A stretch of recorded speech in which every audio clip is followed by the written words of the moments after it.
Doo-doo-dee. It's Nandi! Hello friends. So today and really the last week has been pretty massive for Tacticus. For those late to the party, Snowprint has just announced changes to some of the most prominent characters in the game. Nerfs always feel bad and the gut reaction is almost always negative. I've built my channel by recommending the best characters for new and veteran players, as well as the best strategies for those characters. People listen to me, and then when those nerfs happen, I can't help but feel partly at fault for lost investment. While the changes and numbers aren't final, I thought I would take some steps and start analysing the potential implications this has on the game. If you want numbers and graphs, that will probably be a video later on once we have the changes locked in. If you are on my channel, you've probably heard of the Dirty Dozen, my curated list of the top characters in the game. I'm due an updated video soon, so keep an eye out. Basically, I assess characters on the three metrics I think are the most important: Guild Raid, Guild War, which encompasses PvP, and Horde mode. We'll look at the impact all of these changes has for each of those modes, and then have my overall thoughts at the end. We can start with Eldryon. This is what has been posted on the official Discord. Doom now only improves normal attacks against affected enemies for non-Eldari units. Doom essentially remains unchanged for existing Eldari. What is a normal attack? Well, basically non-ability attacks and some special case abilities too. Let's start with guild raids. Eldryon can basically be used in any of the three current meta teams. While Eldryon is usable for the Psychers, he doesn't really move the needle for the team, where most of the damage comes from the Neothrope. The mech team is the next easiest to analyse. This team does buckets of damage, primarily because Exeter Road deals tons of out-of-turn damage through his passive ability. Eldryon now no longer buffs those out-of-turn hits, so the mech team loses a lot of value from this nerf. It does have a fairly straightforward replacement in the form of Vitruvius, but we'll come back to that later. Where the impact is potentially most keenly felt is the multi-hit team. The premise of this team is simple: use characters with lots of hits and then add a couple of damage buffers so that you multiply the overall damage dealt. If you are at the very top of the game, cycling through legendary bosses several times per season, your raid team probably has some combination of these characters. If you aren't at the endgame, but are making the transition from the campaign or other starter characters into a usable raid team, you might add these characters into the mix. Losing the added damage on abilities affects some more than others. Karn gets hit the hardest as both his active and passive are affected. He is essentially left with only 4 hits that Eldryon can buff through his basic attack. Both the orcs do damage through their passive ability, so they also both suffer from this nerf. I would argue that Gulgort's value isn't really dependent on his passive, so we'll turn him half grey as a compromise. What about if you're not quite at the endgame and still transitioning towards it? We don't really use Rayvasa's active against bosses and guild raids, but you do use her passive, so she loses some value there. Theoretically, Vindicta loses value too, but I'm not even that convinced that people use her in raids, as she drops away from teams very quickly. So the multi-hit team is currently negatively impacted by these changes. What about Eldryon in other game modes? Well, Eldryon was never really a big player in Horde mode due to the nature of the mode being centered around survival and healing rather than damage output. What about Guild Wars and PvP? I think this could be more significant due to the role that abilities have in these shorter and more explosive fights. Being unable to buff those abilities is costly, so you'll have to change how and where you use Eldryon. The end result? Here is how my scores shift for this character. Eldryon scored 3.9 in the last edition of the Dirty Dozen for guild raids. I moved that down to 3.5. I think the character is still good, still works with Ragnar, who is the most important character in the multi-hit team, but clearly there is some lost damage output. In Horde mode, Eldryon still isn't great here. I gave him a 2.5 before, and these changes don't really move the needle. For Guild War and PvP, I apparently gave Eldryon a score of 4 last time. On reflection, that seems a bit generous. Anyway, I don't think he's still a 4, and probably shouldn't have been before. I would have Eldryon at a 3 after these changes. Ragnar is up next, and this one is much harder to analyse without the numbers. The changes are here on screen, but again, here are the key takeaways. Warhowl only buffs normal attacks instead of abilities as well. Warhowl no longer does a percentage damage boost, but provides a static damage buff, number currently unknown, and in Tournament Arena, you can't double Howl with On-Shi. These changes are really hard to analyze without concrete numbers. Previously, the damage cap that each attack could potentially add was roughly 2000 damage. You had to work pretty hard to get to that damage cap. Currently, in-game, in order to reach that max damage cap, you basically need to have a max level On-Shi in order to activate double Warhowl, max level crit items, and usually another buffer or so. Obviously, we have no idea what the new numbers will settle at. If the static damage buff is 2000, then clearly this is a massive upgrade. If the static damage buff is 200, then it's a massive overall nerf. I suspect the final numbers will be somewhere in the middle, and that is where Tacticus ambassador and friend, Tawin, and I will do some work bringing you numbers, graphs, and all of that usual analysis.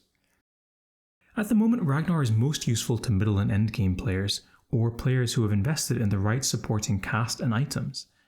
With the proposed changes, Ragnar's usefulness is there for everyone from the outset, without needing that extra investment in other characters. Clearly, these changes devalue not only Ragnar, but also the supporting cast, particularly if you've already built them up. Characters like Karn and Snotflogga have a lot of value on the multi-hit team on that double Howl turn.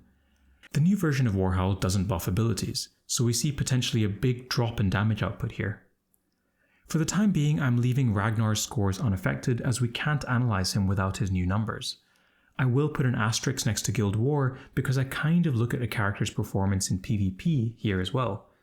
Clearly, with this nerf, Ragnar is a lot worse in Tournament Arena, where the double Howl meta was stifling and frankly needed changed.